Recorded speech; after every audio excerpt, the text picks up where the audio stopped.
Hey guys, how are you? Andrew Barber from Simplicity Bistro, bringing you another one of our newsletter recipes. Today we're going to work on making focaccia. It's something that we serve at the restaurant all year round, and we tend to manipulate the flavors as the seasons change. Today we're going to make a lovely chive focaccia that should have a sweet onion flavor to it. So, for our recipe, the first thing we're going to need is 4 cups of lukewarm water. This water needs to be slightly warmer than your body temperature in order to activate the yeast. The second thing that we're going to need is a 1 ounce packet of dry active yeast. You can find these at the grocery store pre-measured. The third thing that we're going to need is 2 tablespoons of honey. We're going to add that into our water and yeast mixture and give it a slight stir. Normally what we would like to do is give this about 5 minutes for the yeast to become activated. You will see bubbling inside of the water. That lets you know that the yeast has been woken up and it's active and it's ready to be fed. To that, we are going to add 4 cups of all-purpose flour. And here we also have 4 cups of hard or bread flour. I'm only going to add about half of the flour to it. I'm going to save the other half back so that we can adjust the dough should it be too wet when we're mixing. The third thing that we're going to add is 2 tablespoons of salt. When adding the salt, be sure not to let the salt touch the yeast in the water. It should sit on top of the flour until mixing, as it has a dramatic effect on the yeast's ability to live. We're now going to put this onto our KitchenAid mixer, or if you don't own a KitchenAid mixer, you can mix it by hand with a wooden spoon. We're going to start it off on low and then slowly work it faster until the dough begins to come together. After about 2.5 minutes of mixing, what's going to happen is you're going to get a nice smooth dough that doesn't have any lumps or bumps inside of it. At that point in time, it's going to be ready for us to transfer into our pan. I've chosen a 9 by 10 pan today in order to make my focaccia in. You can also do it in a glass pan or a 9 by 9 brownie pan.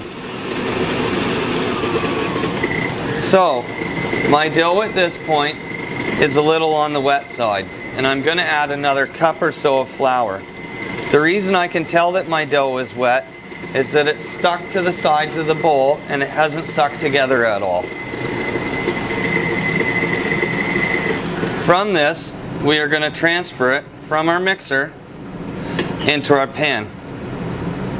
This tends to be a little bit of a sticky job.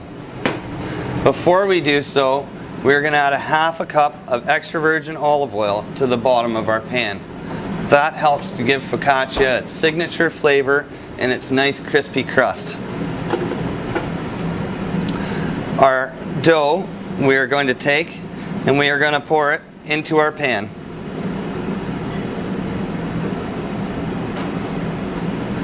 We'll now spread the dough out in the pan, flip it over lightly. As you can see, it should be a rather wet dough. It shouldn't be dry and stuck into a dough ball. It should just pull together in the mixer, and it should stick to your fingers after.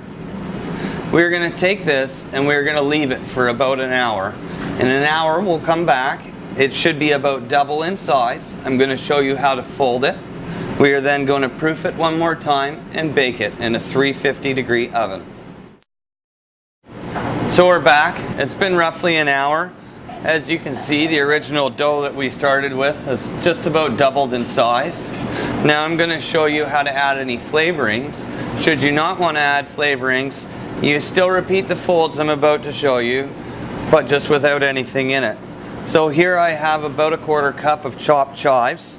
I'm just going to sprinkle that across the top of my dough, like so. And then what we're going to do is we're going to get our hands in here and we're going to fold our bread dough in 3. 1, 2, 3. We're then going to turn it sideways, alright? And we're going to fold it 3 more times. Don't worry about the fact that if it doesn't fold perfectly into 3 for you, Basically what you're trying to do is build some structure in the bread, and you're also trying to incorporate your chives or flavoring agents.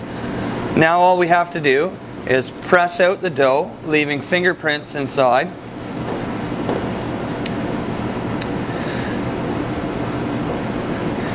And now we're going to leave our dough once again to rest for about an hour until it doubles in size and almost reaches the top of our pan.